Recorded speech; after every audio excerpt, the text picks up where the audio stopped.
undergrad.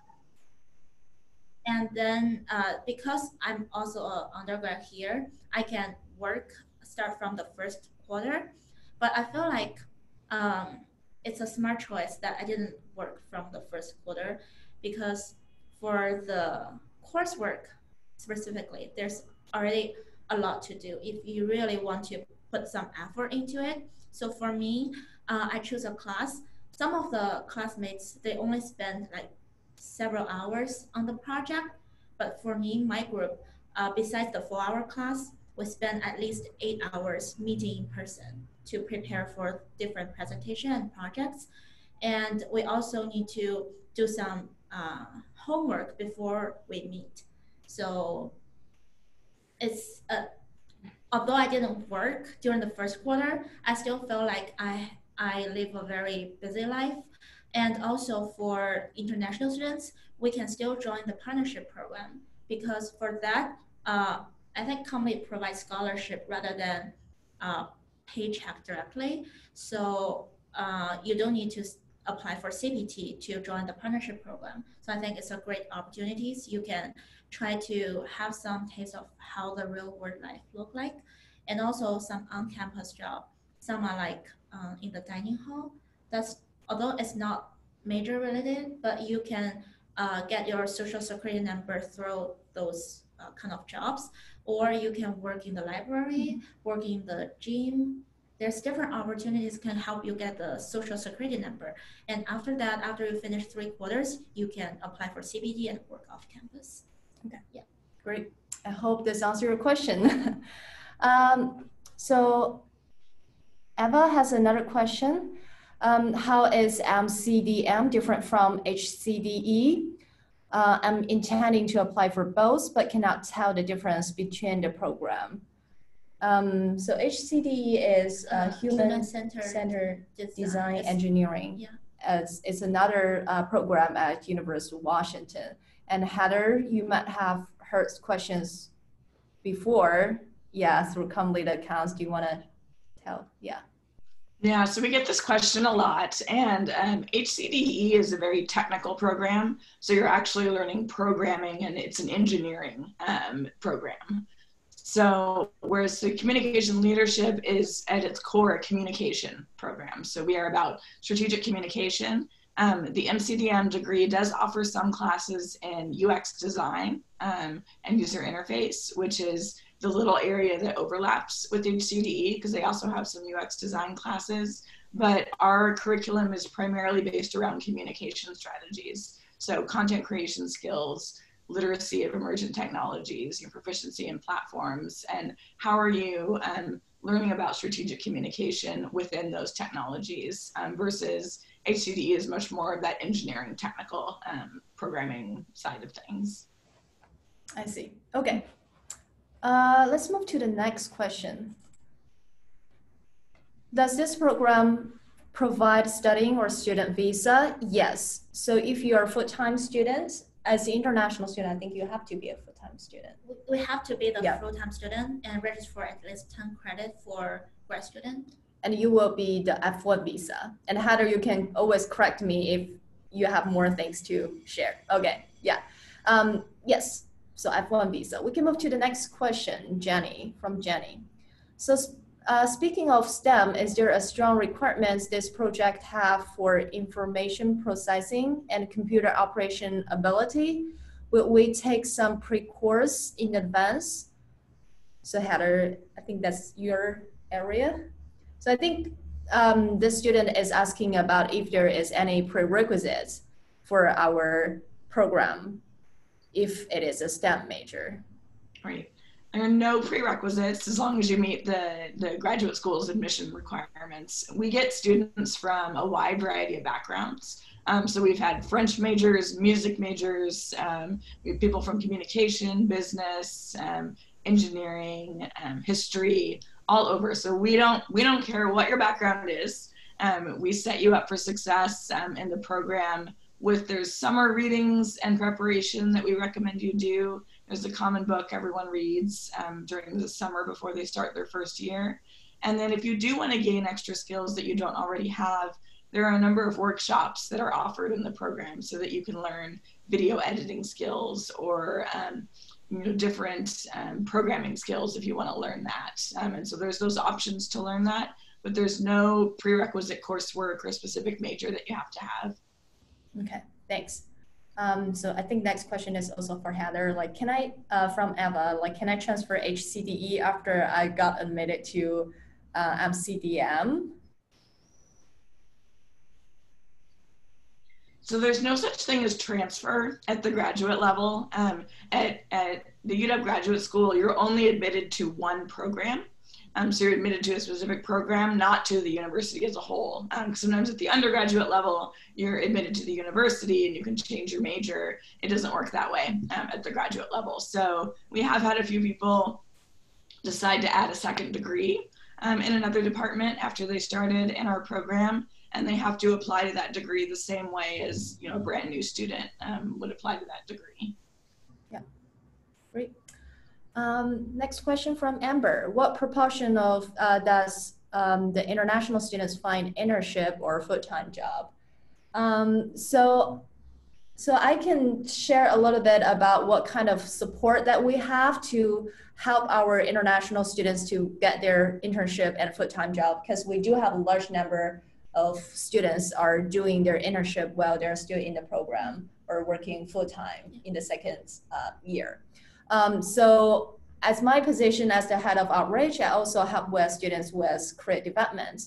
So first thing that we have First Friday events, which is hosted every month. So that means like every first Friday of each month, we connect with a particular organization. It could be a tech company like Microsoft, Amazon, Facebook, or a PR company like We Communications, Weber Shenwick, or could also be a nonprofit organization. So we go to their office and invite our students to connect with their leadership team, with their recruiter, with our alumni who are currently working in that particular organization. So we make strong connections at that event. And then that means like students could either hear about the open positions for an internship or for a full-time job. The benefit to attend this First Friday event, which only for complete program, is that through this event, you are able to make some internal connections. So for example, like last October, we did our First Friday at We Communications. So most of the time, the summer internship opportunity are not available to public until like spring, like February or March. But because of the connection that we have, the partnership we have with We Communications, so their recruiter would love to get our students' resume like ahead of time, like in the fall or like in the winter. So we have a different pool comparing to the public who apply for the summer internship. So that is a really good thing for our students. And through that event, we have got like one cohort 18 student got her full-time job as the account manager at We Communications. So that's an example about how we support our students. And another thing is every Monday, I send out a weekly job emails. So I share the open positions in different organizations with our complete students as well as alumni.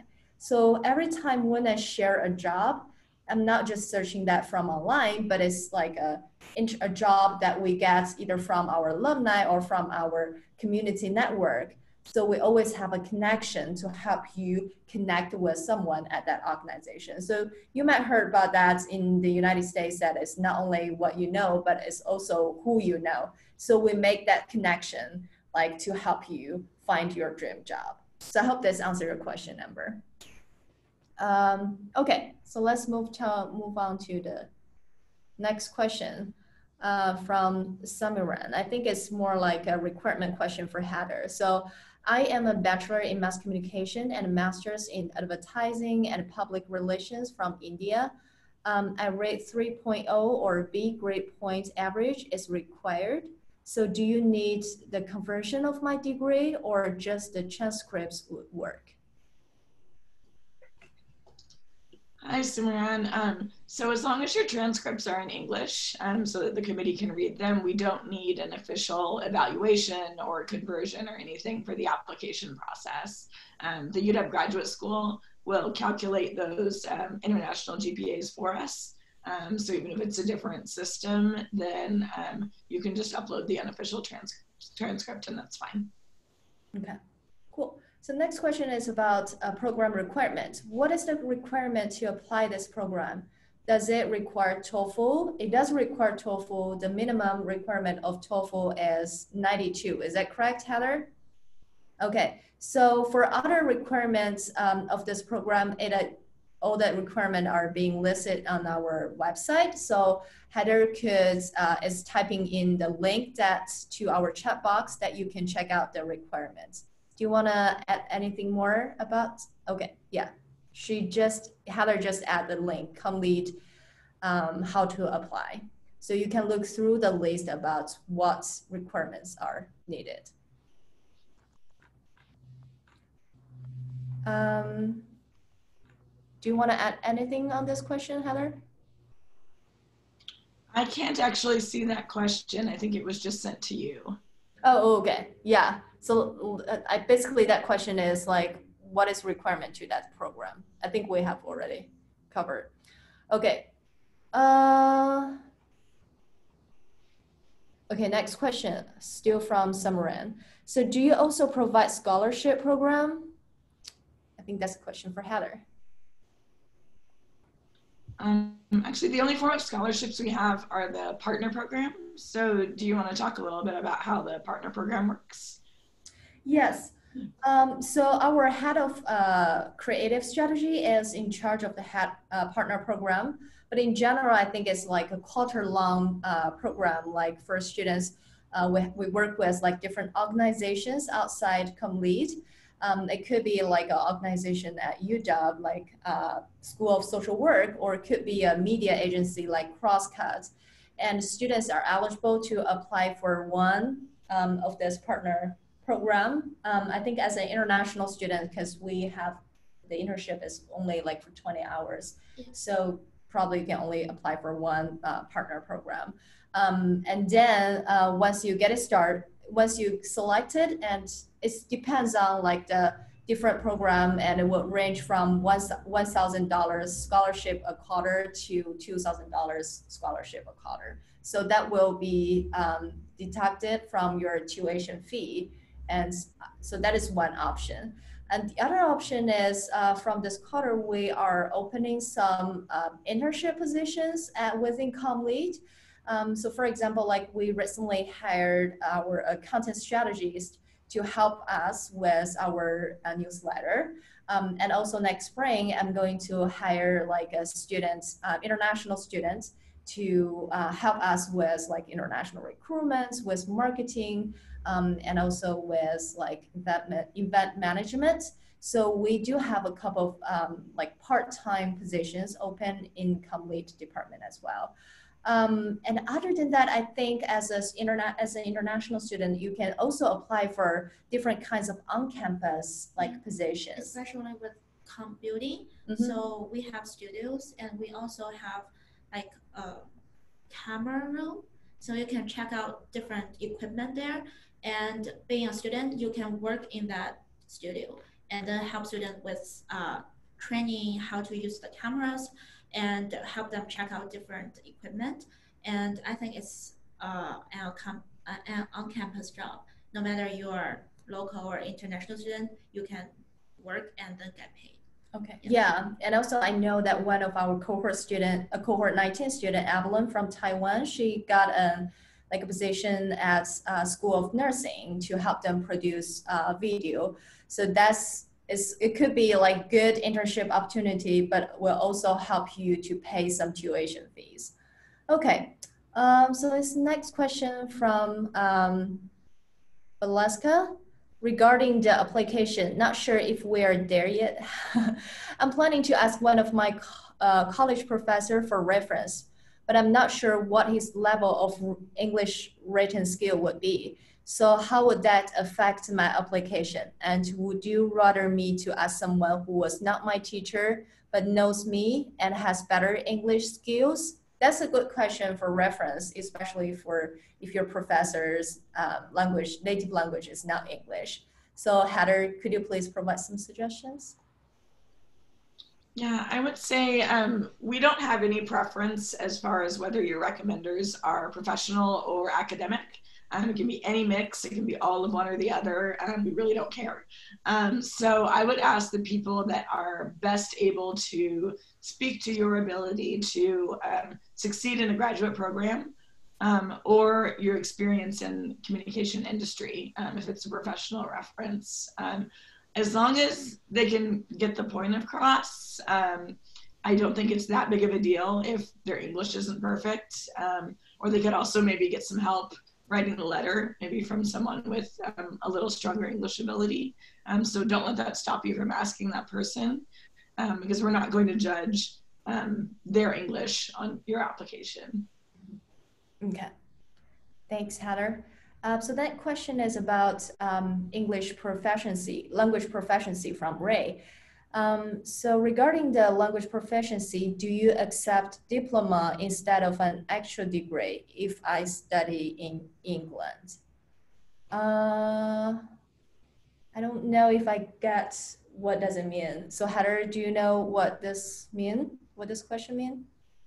So I linked in the chat the graduate school's policy, Memo 8 on English proficiency. That lists all of the ways you can meet the requirement, and those are the only ways you can meet the requirement. So if it's not on that page, you can't use it. And that's a university-wide policy. So it applies to all UW graduate programs. And so someone else asked about a Canadian degree or a master's degree in the US. You'll see those are listed at number 2 on that Memo 8, those are some of the ways you can meet that requirement. So just look through, you just have to meet the requirement through one of those methods. So if you meet it through method number 2 with like a Canadian bachelor's degree, that's it. You don't need to meet it through any other way. So you wouldn't need TOEFL scores or anything like that. And again, this only applies to non-native English speakers. So if you indicate on the application that you're a native English speaker, you don't have to provide any documentation at all. This is just the documentation required for non-native English speakers. Okay, thank you, Heather. Then I think you also answered Eva's question, like I have a Canadian bachelor degree, do you still need do I still to submit my TOEFL score? The answer is no. And also just want to, in Jiao, just want to make it clear, if I already have a master degree from another institution in US, the language requirement can be waived, right? The answer is yes, if you take a look at memo. So it seems that we have answered most of your questions. You can still type in more questions, and probably we can use this time to have a brief conversation with TongTong to let her share about her experience at ComLead as an international student. So maybe we can ask TongTong to start to share a little bit about like when you started at a ComLead program, what surprised you in our program? So for me, I did my undergrad here in communication, the same building. So I've been here for 5 years already. For like the difference between undergrad and grad school, I think for undergrad it's more focused on the theories and ethics or media aspect. But for grad school, we have more professional curriculums, and also most of the instructors, they are from the industry. Compared with for undergrad, there's more like academic focus professors. And for ComLead specifically, I feel like I didn't expect that the relationship between instructors and the students are so close, and I didn't expect that we have a strong connection between different cohorts and between the local community.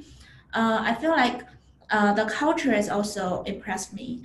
As an undergrad here, I already familiar with the campus, but I feel like after I joined ComLead, I find something new and something fresh, and also all the instructors I met are very supportive.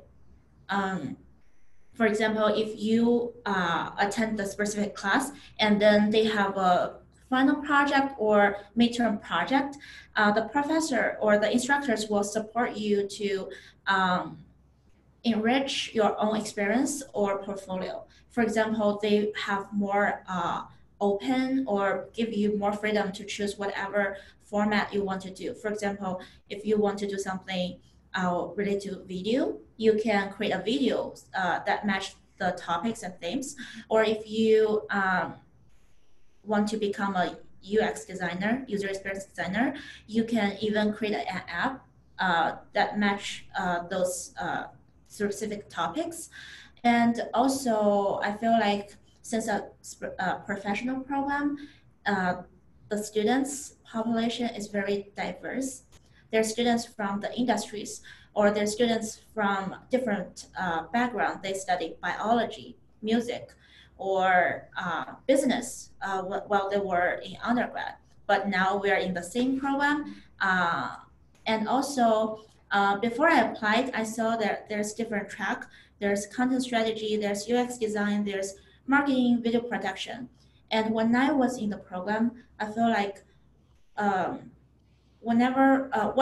what is your interest, you can find a course that matched your interest. And then you can continue with those tracks, or you can try different courses and then decide which specific industry or field you want to continue with. So there's more opportunities for you to try, to test. And I remember Anita mentioned that for grad school, you can still make mistakes, and then you have opportunities to revise, to grow, and to reflect. Yeah. By the way, Anita is our complete faculty associate director. Great. So, so you have been in the program for for more than 1 year. So, what is your favorite class in the program so far? I took 2 classes every quarter. So far I've been taking 8 courses, and I feel like it's different and it's hard to pick one favorite. So, for example, there's I've taken one class called Content Strategy with Misty Weaver, and Misty is also from the industry and has a lot of experience with content strategy.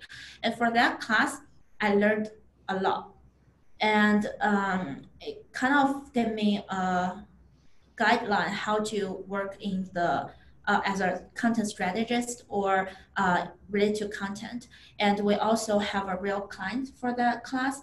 And then during the 10 or 11 weeks, we create something to help the client solve the real business problem and to match their business goal.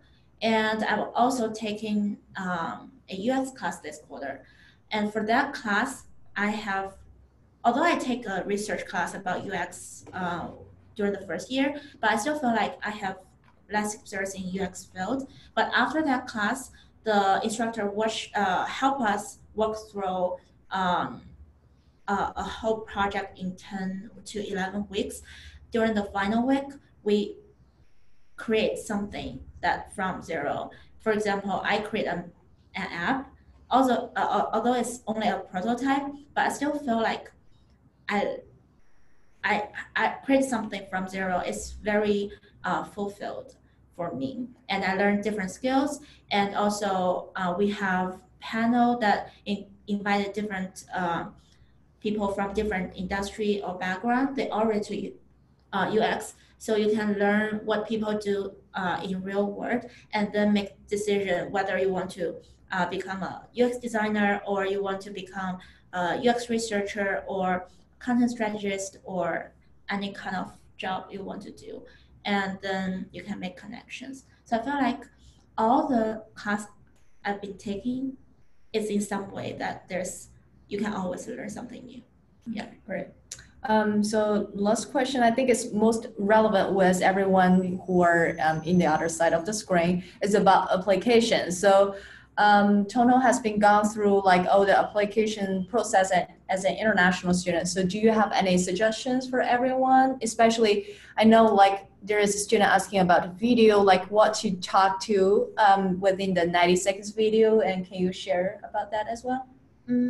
So I applied in 2017, I guess 2 years ago, and I got admitted in 2018. That's why I'm cohort 18. And for my year, I cannot remember the specific prompt for the video, but I feel like for the video and the personal statement, you should show yourself from different perspective. because it's great opportunities that you can tell more stories about you and let the people in the mission community know that who you are and why you matched with the program.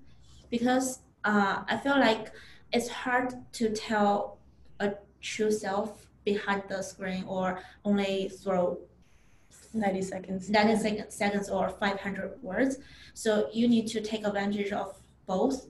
For example, if you show yourself in a more professional way in the video, maybe you can talk about yourself in other ways, like in life or academic perspectives in the personal statement. So I think from the video and the personal statement, you should show the multiple perspectives of yourself and then tell a story, because we are a storytelling program.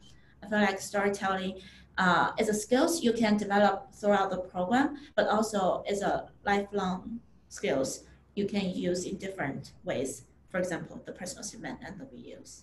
So tell different perspectives, some different aspects of yourself in the application. Yeah, and then try to show that why you are fit to the program and what kind of opportunities you are looking for from that program. What will you do after you graduate from this program? I think some people have a very clear goal and they know that what they want. But for me, I'm kind of still like exploring. So for my personal statement or video, I remember I'm talking about exploring and discovering myself, and also have a like goal after I graduate. Although you may switch your goal, but at least you need to have a direction or know what you want to do. Let's see. Yeah. Okay, great. So the next question, like come back to the chat box. So the next question is actually very relevant with the 90 seconds video.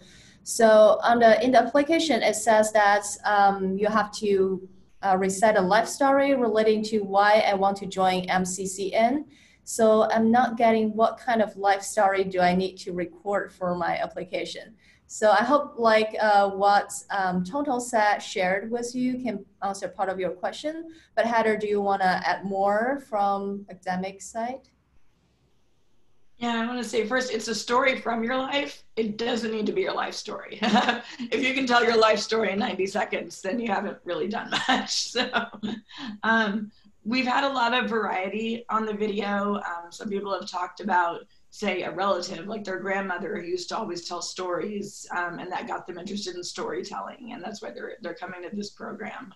Or people who have found certain technologies like social media help them connect if they had a disability, and that helped them reach out to people around the world, and they want to work with those technologies to help build community in different ways. So there's lots of different ways you can take that, and we purposefully leave it pretty vague so that you can really let us get to know you through that story. Like what's important to you?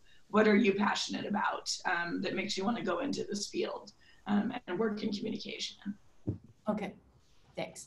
So the next question from Ray is talking about like if I want to talk with an officer face-to-face about my admission situation, who should I talk to? It'll be Heather. So Heather has already listed that in the chat box. So if you want to make appointments with her, and you can click like Heather, you can book me and for a phone or in-person appointment. And also like for international students who are not within the Seattle area, you can still email us, and we're always able to conduct a Zoom meeting with you. And also because if you go to our international students page, you can tell that we have a group of international student ambassadors are willing to help you. So just reach out to me through that page. You will see my email address, and I can connect you with a complete international student ambassador based on your background and interest. Okay, so the next question is from Hannah. So I'm currently a senior student majoring in Asia Studies at UW Jackson School, okay, next to us. I'm interested in the communication program of digital media. My question would be, number one, what ability or any aspects do you expect, such as ability of expression, being proficiency in using social media? So I think you're talking about like our admission criteria. So I will let Heather to answer that.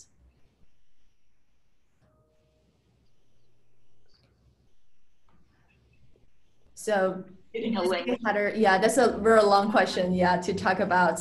I would recommend, first, if you haven't already, watch on this page that I just linked, our info session from November, because some of the faculty who actually review the applications answered this question at that info session. So definitely watch that.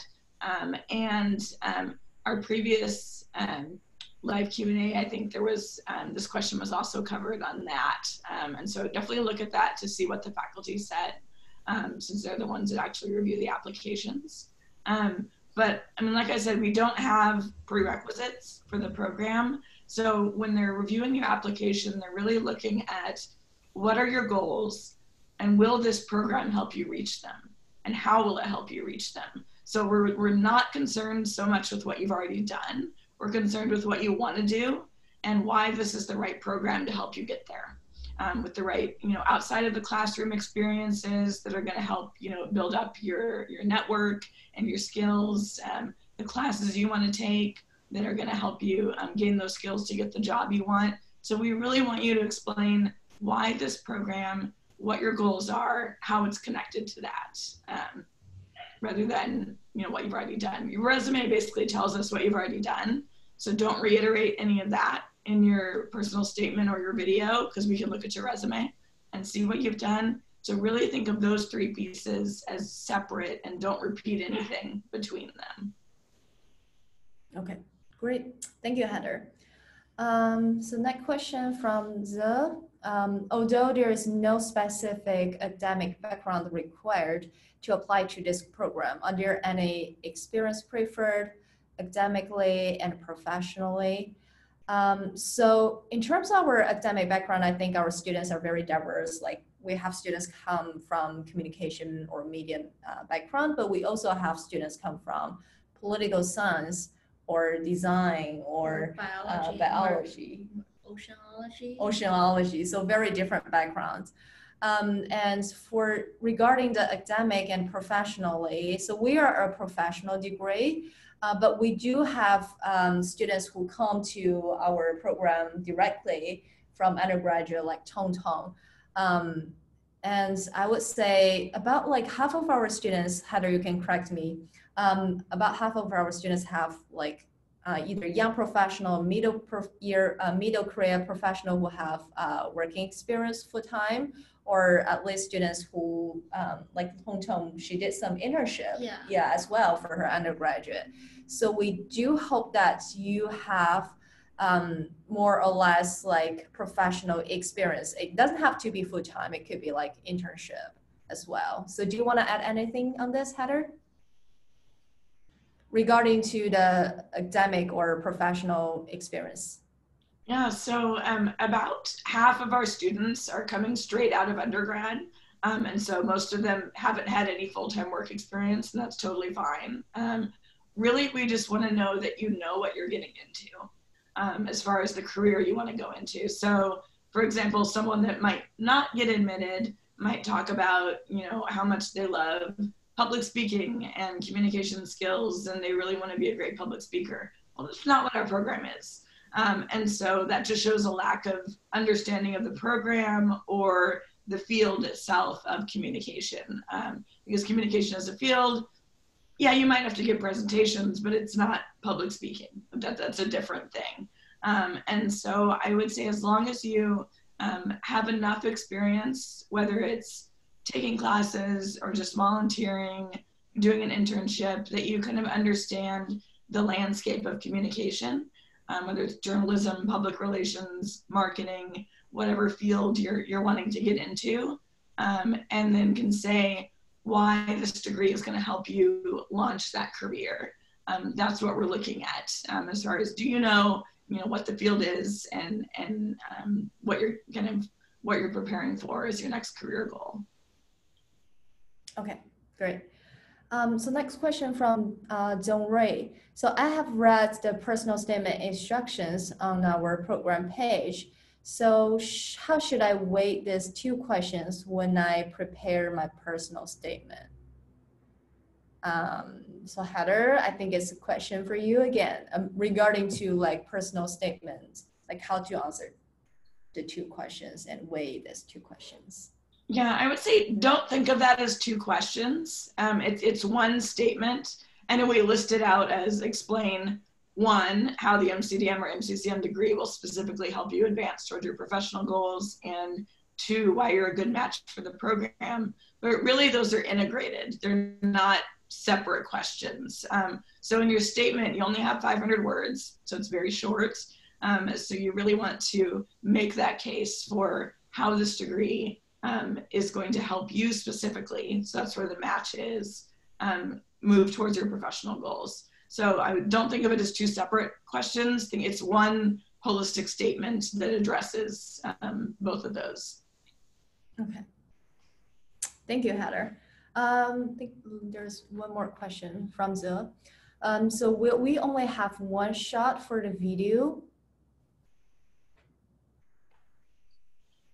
You upload a file for the video. So I've heard from students that did 30 takes before they chose their final file. So no, you can shoot it as many times as you want, and you're just uploading a file into the application. So whichever one you've decided is your final and the one ready to go, that's the one you would upload.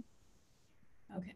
And also, Zil, like you can clarify this question, like when you talk about one shot, if you're meaning that the video will only have one shot, or you can have like several shots, like do cut, like editing about the video. Is that your question? Or only one scenario, for example, whether inside or outside?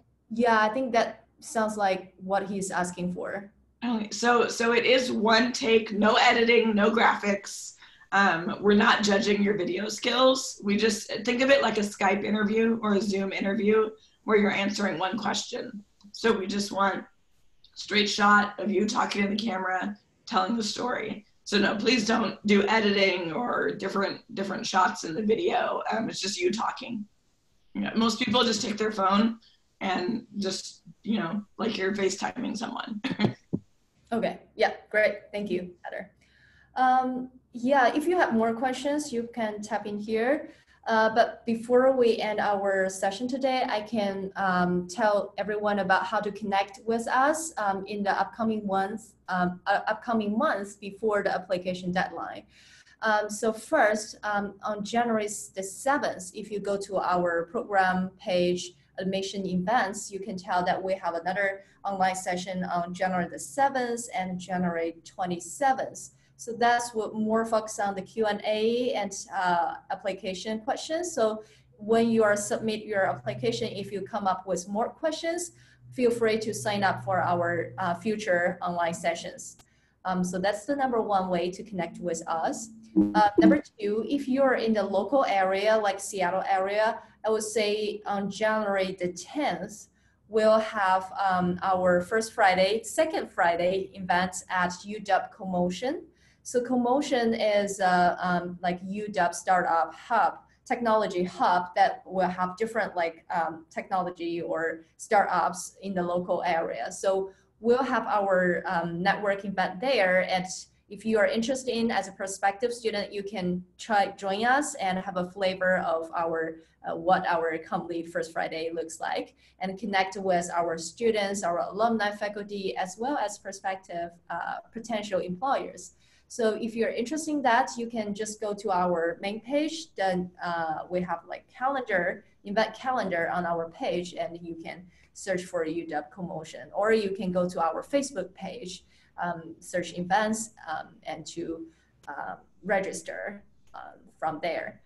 And the third thing is for students who are not able to see our social media like Facebook, Instagram. I think this is especially for students from China. I want to let you know that we have a WeChat account and a WeChat group. So, and for the students, we have our Chinese student ambassador to host a WeChat Live on December 21st at 11 o'clock in Beijing time. So we have two cohorts, 19 students from China, and they will host this WeChat Live. So you can sign up this WeChat Live by joining the WeChat group. So the way you do that is you go to our main page, and if you scroll down the main page, you will see connect with us through different social media, and you can click the WeChat icon to scan the barcode of the WeChat. So in that way, you will join the group and like join the live.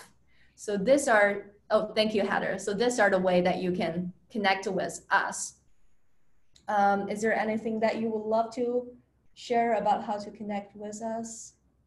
We also have international student Facebook page. Oh, yes. So if you search UW Complete International Student, you will have the page. And then if you follow us, we may post some events specifically for international students there.